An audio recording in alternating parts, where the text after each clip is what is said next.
¿Sabías que José fue traicionado por sus propios hermanos y arrojado a un pozo oscuro? Pero ese no fue su final. Escucha esta historia, porque puede cambiar tu vida para siempre. Antes de continuar, suscríbete ahora y activa la campanita para descubrir cómo Dios transforma las peores pruebas en grandes victorias. Dale like si crees que tu historia aún no ha terminado.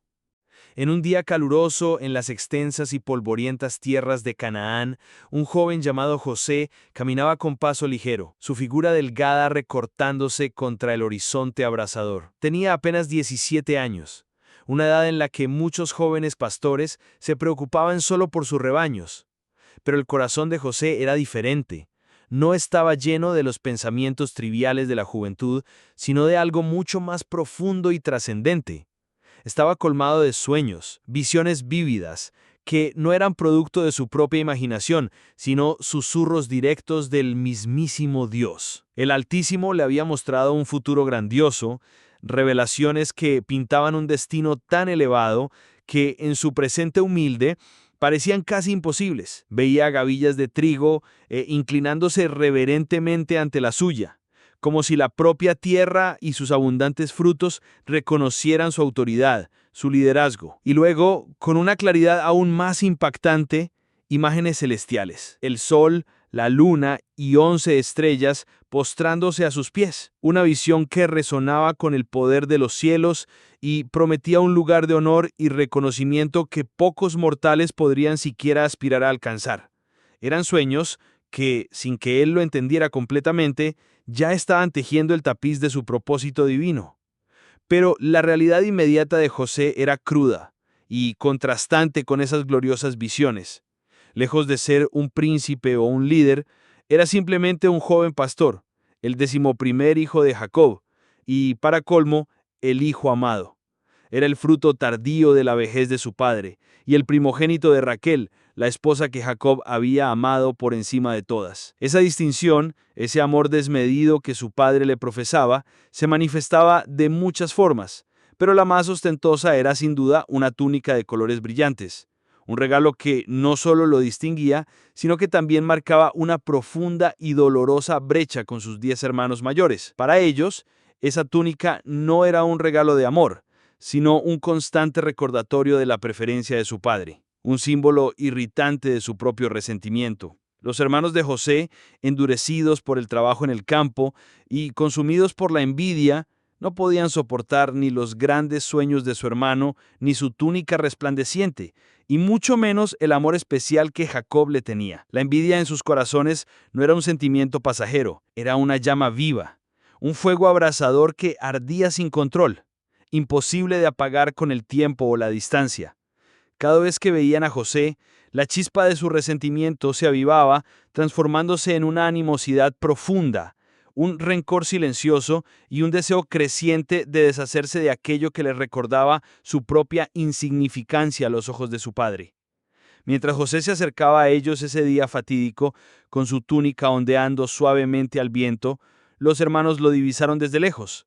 La escena estaba lista para el drama. Las palabras de burla no tardaron en brotar de sus labios, un eco amargo de su resentimiento acumulado. «Ahí viene el soñador», dijeron con sarcasmo venenoso. Y en ese instante, bajo el sol implacable de Canaán, comenzó la conspiración. Susurros venenosos se tejieron en un plan macabro. ¿Cómo podrían deshacerse de él de una vez por todas? La idea más brutal, la de matarlo, fue la primera en surgir, pero fue Rubén, el primogénito, quien, con un atisbo de conciencia, propuso una alternativa menos sanguinaria: arrojarlo en un pozo seco. Su verdadera intención, un secreto oculto a sus hermanos, era regresar más tarde para salvar a José. José, completamente ajeno a la malevolencia que se cocinaba en el corazón de sus propios hermanos, continuó su camino. No lo sabía, pero cada paso que daba en dirección a ellos lo acercaba irremediablemente a una de las pruebas más devastadoras de su vida. Era un camino al abismo de la traición y el sufrimiento, una experiencia que lo marcaría profundamente,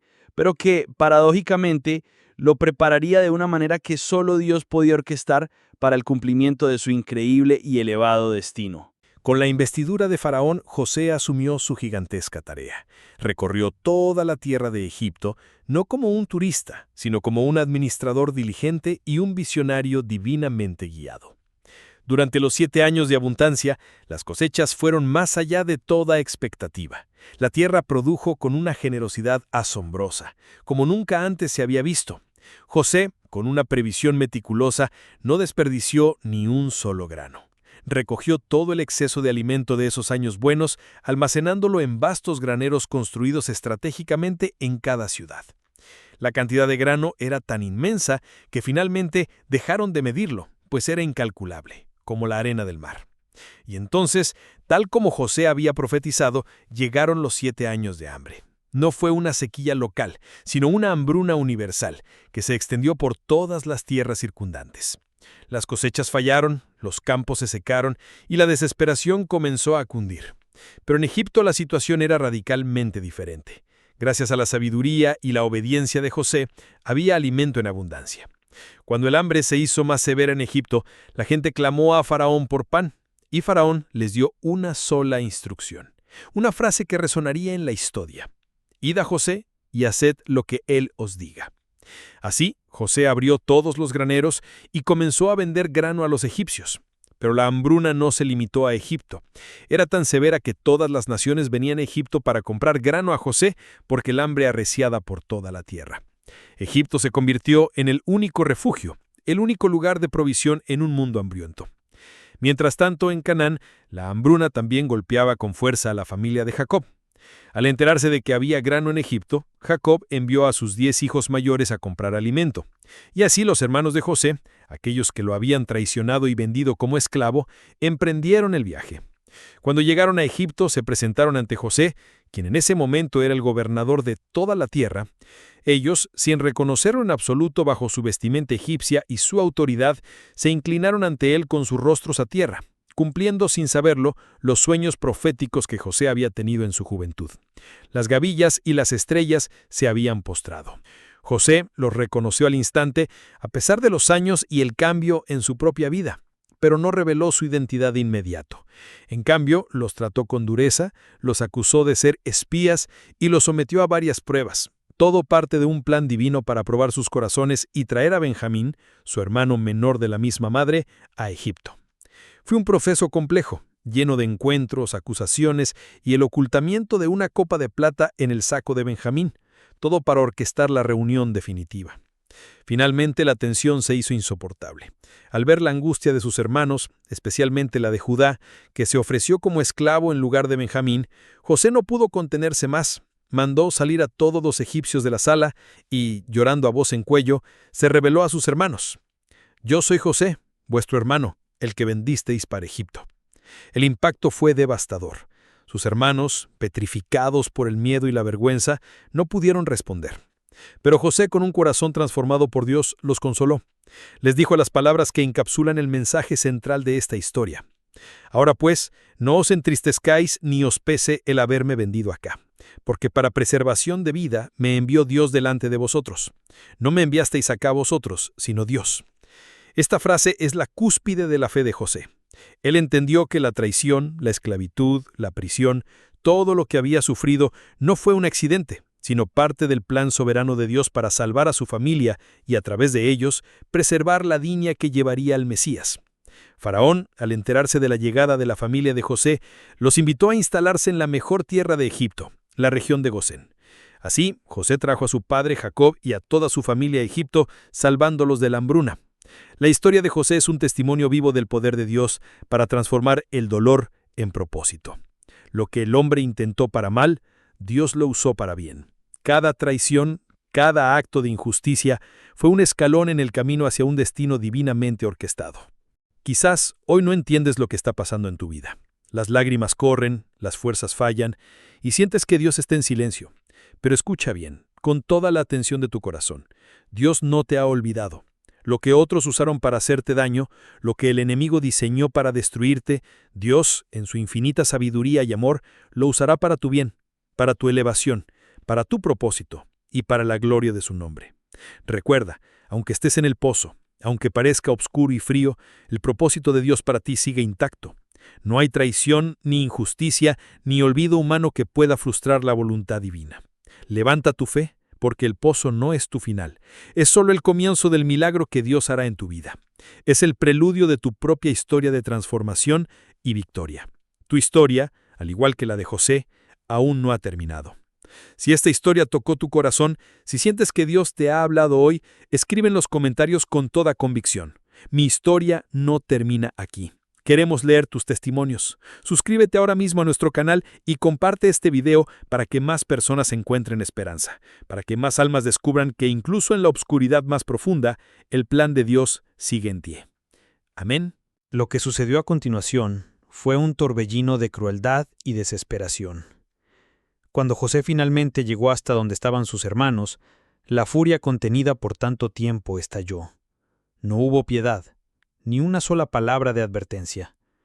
Lo tomaron por sorpresa, con la brutalidad de quienes se sienten justificados en su odio. Lo golpearon sin contemplaciones, cada golpe una manifestación del resentimiento acumulado, de la envidia que los había consumido. Luego, con una hazaña simbólica, lo despojaron de su túnica de colores, esa prenda que era el irritante símbolo del amor de su padre, rasgándola y arrebatándole no solo la tela, sino también la última conexión tangible con su hogar y su identidad hasta ese momento. Y entonces, sin más preámbulos, lo arrojaron al pozo. No era un pozo con agua, sino una cisterna seca y profunda, una trampa oscura y olvidada en medio del desierto. La caída fue un instante de terror, un descenso brusco hacia lo desconocido. La oscuridad lo envolvió de inmediato, densa y opresiva, tan absoluta que cegaba.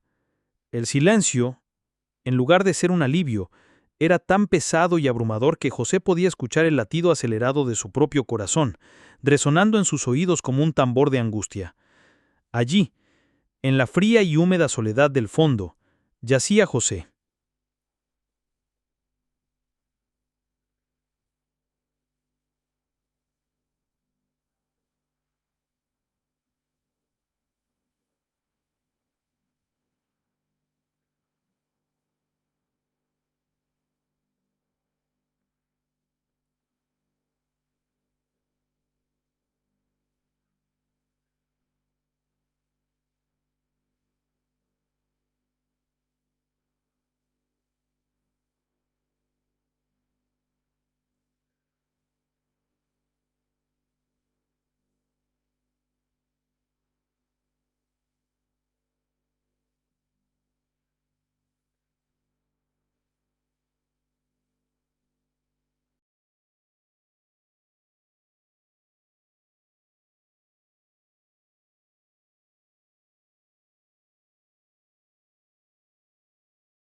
El viaje a Egipto fue largo y agotador, un calvario bajo el sol inclemente, arrastrado como una mercancía, lejos de la libertad que había conocido.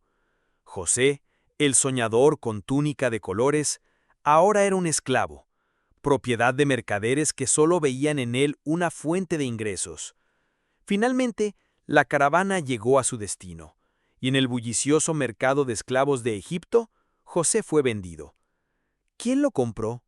Un hombre influyente, Potifar, oficial de Faraón y capitán de la guardia. Imagina la escena.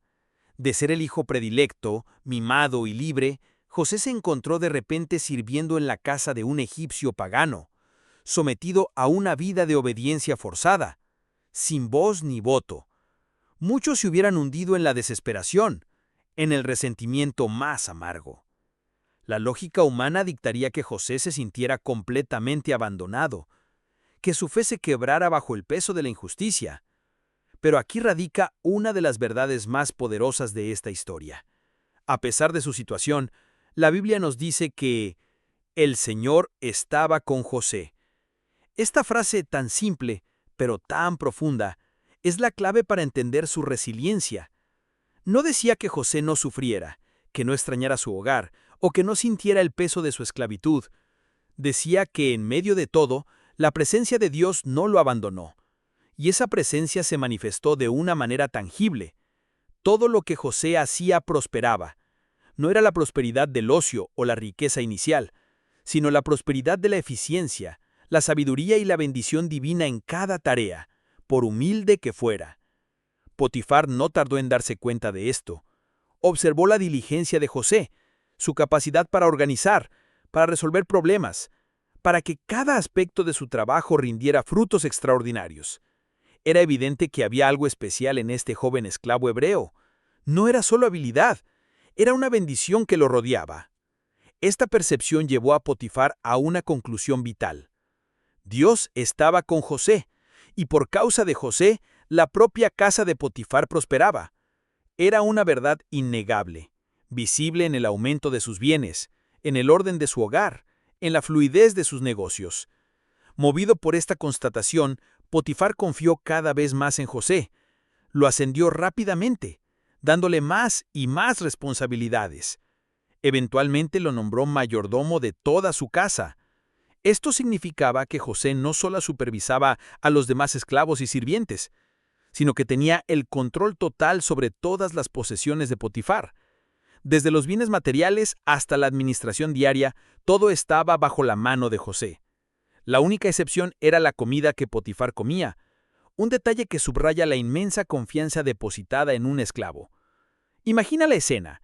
De un pozo oscuro y la traición de sus hermanos, José pasó a ser la mano derecha de uno de los hombres más poderosos de Egipto, un oficial de Faraón. Esta no era la libertad plena, no, pero era un paso gigante, una clara señal de que el plan de Dios estaba en marcha, incluso en los ambientes más improbables. Su honestidad, su integridad y, sobre todo, la constante bendición de Dios sobre él lo habían elevado por encima de su condición de esclavo. Era un testimonio vivo de cómo Dios puede tomar lo que el enemigo usó para el mal y transformarlo en una plataforma para el bien, un trampolín hacia el propósito. La vida en la casa de Potifar era para José una escuela. Aprendió sobre la administración de grandes propiedades, sobre la gestión de personas, sobre la cultura y el sistema egipcio. Cada día, sin saberlo, estaba siendo preparado para el rol aún más grande que Dios le tenía reservado. La esclavitud, una condición terrible, se había convertido en un entrenamiento intensivo para el liderazgo. Era una muestra asombrosa de la soberanía de Dios, que puede usar cualquier circunstancia, por adversa que parezca, para moldear a sus siervos y acercarlos a su voluntad perfecta.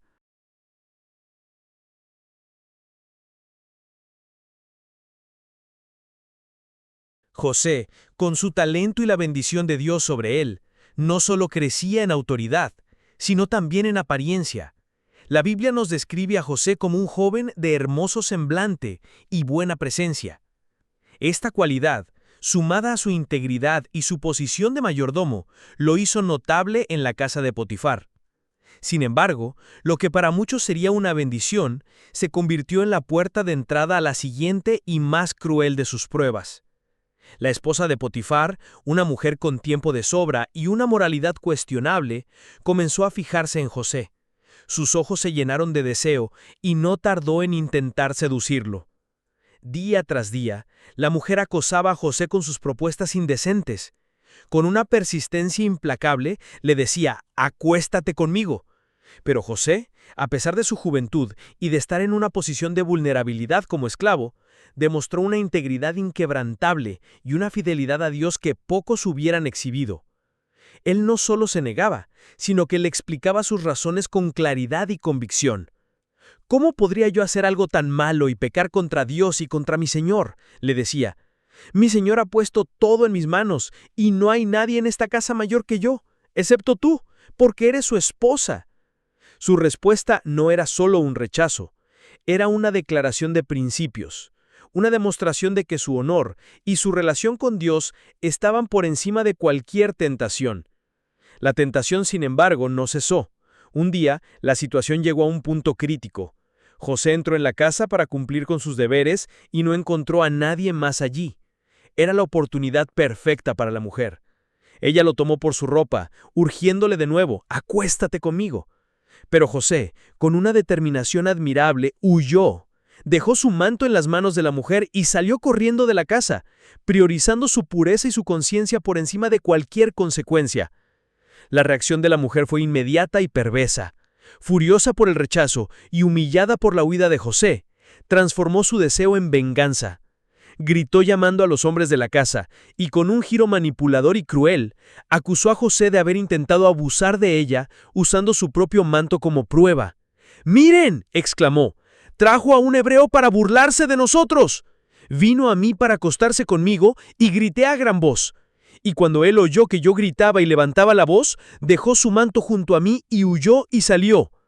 Era una calumnia vil y premeditada, una mentira elaborada para destruir la reputación y la vida de José. Cuando Potifar llegó a casa y escuchó la historia de su esposa, su furia fue inmensa. La evidencia y la teatralidad de su esposa fueron suficientes. Sin escuchar la versión de José, sin dudar un instante la palabra de su mujer, Potifar tomó una decisión drástica.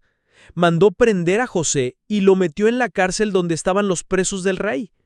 De la casa de Potifar, donde había alcanzado una posición de inmensa confianza, José fue arrojado a las mazmorras, un lugar de oscuridad, desesperanza y crímenes. Una vez más, José se encontraba en un pozo, pero esta vez uno de piedra y barro, injustamente acusado y encarcelado. Sus sueños de gloria parecían más lejanos que nunca. ¿Qué pensarías si después de haber hecho lo correcto, después de haber resistido la tentación y mantenido tu integridad, tu recompensa fuera la prisión? Es el tipo de injusticia que puede destruir la fe de cualquiera. Pero aquí, en el lugar más oscuro, la narrativa bíblica vuelve a sorprendernos con una verdad poderosa. Pero el Señor estaba con José. Incluso en la prisión, la presencia de Dios no lo abandonó. La injusticia de los hombres no pudo anular la gracia divina. Dios le dio gracia a José a los ojos del jefe de la cárcel. Este hombre, al igual que Potifar, rápidamente reconoció algo especial en José. Vio su actitud, su diligencia y la inexplicable bendición que lo acompañaba. Y así, el jefe de la cárcel le confía a José el cuidado de todos los presos y de todo lo que se hacía en la prisión. Una vez más, de la adversidad más profunda, Dios comenzó a levantar a José, preparándolo para el siguiente paso en su increíble viaje. La cárcel, lejos de ser un fin, se convirtió en otra escuela de liderazgo, una prueba de carácter y un escalón más en el ascenso hacia su verdadero destino.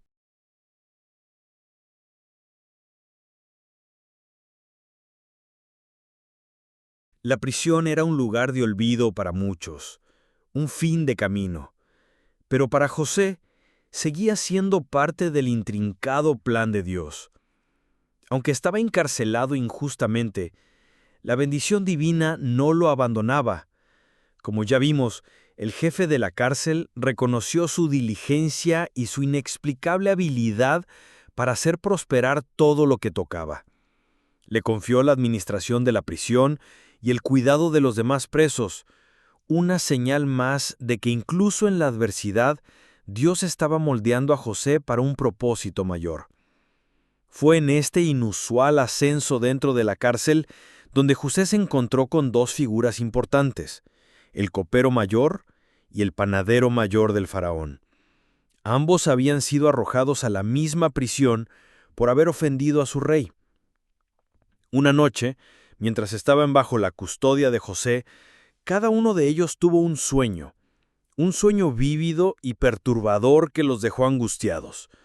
Al día siguiente, José los encontró cabizbajos, con el rostro sombrío.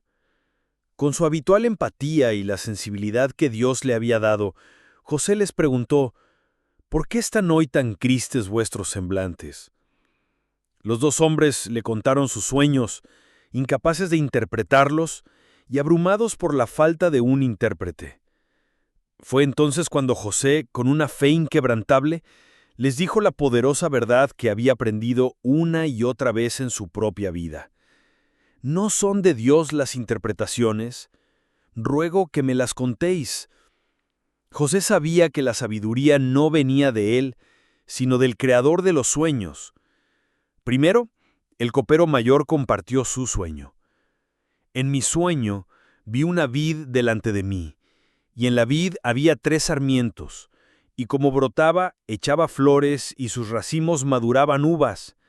Y la copa de Faraón estaba en mi mano. Y tomé las uvas y las exprimí en la copa de Faraón, y puse la copa en la mano de Faraón. Al escuchar esto, José, guiado por la revelación divina, Le dio la interpretación. Esta es su interpretación. Los 3 sarmientos son 3 días. Dentro de 3 días Faraón te hará levantar tu cabeza y te restaurará tu puesto. Y pondrás la copa de Faraón en su mano, tal como solías hacer cuando era su copero. La noticia llenó de alegría al copero, pero José no dejó pasar la oportunidad de hacer una petición. Con una voz que reflejaba la soledad de su injusta situación, le dijo al copero: «Acuérdate de mí cuando te vaya bien, y te ruego que me hagas favor y hagas mención de mí a Faraón, y sácame de esta casa, porque fui robado de la tierra de los hebreos, y aún aquí no he hecho nada para que me pusieran en este calabozo». Era un ruego humilde, una esperanza anclada en la justicia y la ayuda de un hombre que pronto recuperaría su influencia. Luego, el panadero mayor, al ver la favorable interpretación del copero, se animó y le contó su propio sueño a José. «También yo estaba en mi sueño, y aquí 3 canastas de pan blanco estaban sobre mi cabeza. Y en la canasta de más arriba había de todo tipo de manjares de panadería para Faraón, y las aves los comían de la canasta de sobre mi cabeza». La interpretación de este sueño fue sombría y trágica. José le dijo: «Esta es su interpretación. Las 3 canastas son 3 días. Dentro de 3 días, Faraón te hará levantar tu cabeza, pero de sobre ti, y te colgará de un árbol, y las aves comerán tu carne de sobre ti». La sentencia había sido pronunciada. Y así fue. Al tercer día, que era el cumpleaños del faraón, él hizo un banquete para todos sus siervos. Y como José había predicho, Faraón restauró al copero mayor a su puesto, y éste volvió a poner la copa en la mano del rey. Pero al panadero mayor lo mandó a ahorcar, tal como José lo había interpretado. Era una prueba irrefutable de la precisión de las interpretaciones de José, un testimonio público de su don divino. Sin embargo, a pesar de este milagro y de la promesa del copero, la historia no termina aquí con un final feliz inmediato. La Biblia nos dice que el copero mayor no se acordó de José, sino que se olvidó de él. 2 largos años pasaron. 2 años más de soledad en la prisión. 2 años donde la esperanza de ser recordado y liberado se desvanecía día tras día. ¿Imaginan la frustración, la desilusión de José? Haber servido, haber interpretado, haber entregado una profecía de vida y ser olvidado por aquel que ahora disfrutaba de su libertad y de su vida en el palacio. Es una dura lección de la fragilidad de las promesas humanas, pero también un recordatorio de que el tiempo de Dios es perfecto, aunque nuestra espera se sienta interminable. Este olvido no fue un error, fue parte del plan divino para que José madurara aún más y para que su liberación llegara en el momento exacto y por la persona indicada. 2 largos años habían pasado desde que Copero Mayor recuperó su libertad y su posición en la corte del faraón. 2 años de olvido para José, confinado en la oscuridad de la prisión, viendo cómo la promesa de ayuda se desvanecía en el silencio. ¿Cuántas veces habrá recordado José su ruego al copero? ¿Cuántas veces la esperanza se habrá convertido en amargo desengaño? Pero Dios, en su perfecta soberanía, no estaba inactivo, solo estaba esperando el momento preciso, el tiempo divino que superaría cualquier tiempo humano. Fue entonces, al cabo de esos 2 años, cuando un evento extraordinario sacudió a la corte de Egipto. El faraón tuvo un sueño perturbador, tan vívido y angustiante que lo dejó sin aliento. En su sueño, se vio de pie junto al río Nilo. De repente, 7 vacas gordas y hermosas subieron del río y comenzaron a pastar en el prado. Pero luego, de la misma orilla, subieron 7 vacas flacas y de aspecto horrible, que devoraron por completo a las vacas gordas sin que se notara que habían comido, y el faraón despertó. Pero la noche no terminó ahí. Volvió a dormirse y tuvo un segundo sueño, igualmente inquietante. Vio 7 espigas de grano gruesas y buenas que crecían de un solo tallo. Después de ellas brotaron 7 espigas delgadas y marchitadas por el viento del este, que devoraron a las espigas gruesas y llenas. El faraón despertó, esta vez sabiendo que ambos sueños eran significativos y que su espíritu estaba profundamente turbado. A la mañana siguiente, con el alma angustiada por la visión nocturna, Faraón mandó llamar a todos los magos y sabios de Egipto. Les contó sus sueños, uno tras otro, buscando desesperadamente una interpretación, un significado que aliviara su tormento. Pero para su consternación, nadie pudo interpretarlos. Los sabios egipcios, con todo su conocimiento y sus artes, estaban perplejos, incapaces de descifrar el misterio que se había revelado al rey. Fue en ese momento de desesperación real, cuando todas las soluciones humanas se habían agotado, que el copero mayor finalmente se acordó de José. La memoria, quizás avivada por el propio apuro de Faraón y el temor a su ira, lo golpeó con fuerza. Y entonces, con una mezcla de remordimiento y urgencia, le habló a Faraón. «Hoy me acuerdo de mis faltas. Cuando el faraón estaba enojado con sus siervos, nos puso en la prisión, a mí y al panadero mayor. Y allí, en la misma prisión, estaba con nosotros un joven hebreo, siervo del capitán de la guardia. Le contamos nuestros sueños y él nos los interpretó, a cada uno según su propio sueño. Y sucedió tal como él nos lo interpretó. A mí me restauró a mi puesto y al otro lo colgó». La descripción del copero fue suficiente. El faraón, desesperado por respuestas, no dudó. Inmediatamente mandó llamar a José de la prisión. Rápidamente lo sacaron del calabozo. Imaginen el asombro de José. De la oscuridad y el olvido, de repente se encontraba en el centro de atención del hombre más poderoso de la tierra. Se afeitó, se cambió de ropa y fue presentado ante Faraón. Era un cambio radical de escenario, un testimonio de la rapidez con la que Dios puede cambiar nuestra fortuna. Faraón, con la esperanza renovada, le dijo a José: «He tenido un sueño, y no hay quien lo interprete, pero he oído decir de ti que oyes un sueño y lo interpretas». La presión era inmensa. Todo Egipto dependía de esta interpretación. Pero José, con su humildad característica y su fe inquebrantable, no se atribuyó el mérito a sí mismo. Sus palabras fueron claras y directas, una declaración de su dependencia total de Dios. «No está en mí». Dios dará a Faraón una respuesta favorable. Reconoció que el don no era suyo, sino una gracia divina. Esta respuesta no solo demostró su humildad, sino también desvió la atención hacia el verdadero autor de la sabiduría, Dios mismo. Estaba claro que, incluso en el palacio, José no olvidaba de dónde venía su poder.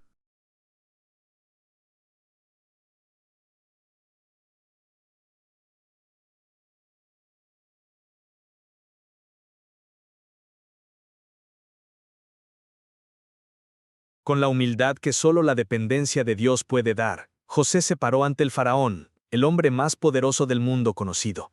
No se atribuyó la capacidad de interpretar sueños, sino que dejó claro que la sabiduría venía de lo alto.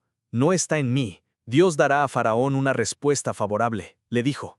Y con esa declaración, José abrió la puerta a la revelación divina, no para su propia gloria, sino para la salvación de Egipto y, en última instancia, del pueblo de Dios. Entonces, Faraón procedió a relatarle a José sus 2 inquietantes sueños, con cada detalle que había permanecido grabado en su mente. Primero describió las 7 vacas gordas y hermosas que subían del Nilo, seguidas por las 7 vacas flacas y horribles que devoraban a las primeras, sin mostrar ningún signo de haber comido. Luego relató el segundo sueño, las 7 espigas llenas y buenas que brotaban de un solo tallo, y cómo fueron devoradas por 7 espigas delgadas y quemadas por el viento del este. Faraón buscaba desesperadamente una luz en la oscuridad de su confusión. José, lleno del Espíritu de Dios, no dudó. Su respuesta fue inmediata y contundente, una muestra de la sabiduría divina fluyendo a través de él. «El sueño de Faraón es uno mismo», declaró José. «Lo que Dios va a hacer, lo ha mostrado a Faraón. Las 7 vacas hermosas son 7 años, y las 7 espigas hermosas son 7 años. El sueño es uno mismo. Y las 7 vacas flacas y horribles que subían después de ellas son 7 años, y las 7 espigas marchitadas y quemadas por el viento del este serán 7 años de hambre». La interpretación era clara y profética. Egipto se enfrentaría a 7 años de gran abundancia, seguidos inmediatamente por 7 años de una hambruna severa y devastadora que consumiría toda la riqueza de los años buenos. José no se limitó a interpretar, sino que también ofreció una solución, una estrategia divinamente inspirada para enfrentar la crisis venidera. Por tanto, Faraón, busca ahora un hombre prudente y sabio y ponlo sobre la tierra de Egipto, aconsejó. Y Faraón haga esto. Nombre inspectores sobre la tierra, y tomen la quinta parte de las cosechas de la tierra de Egipto en los 7 años de abundancia, y recojan todo el alimento de esos años buenos que vienen, y almacenen el grano bajo la mano de Faraón, y guárdenlo en las ciudades, y este alimento será de reserva para la tierra para los 7 años de hambre que vendrán sobre la tierra de Egipto, y así la tierra no perecerá de hambre. La sabiduría de José era innegable, su plan, brillante.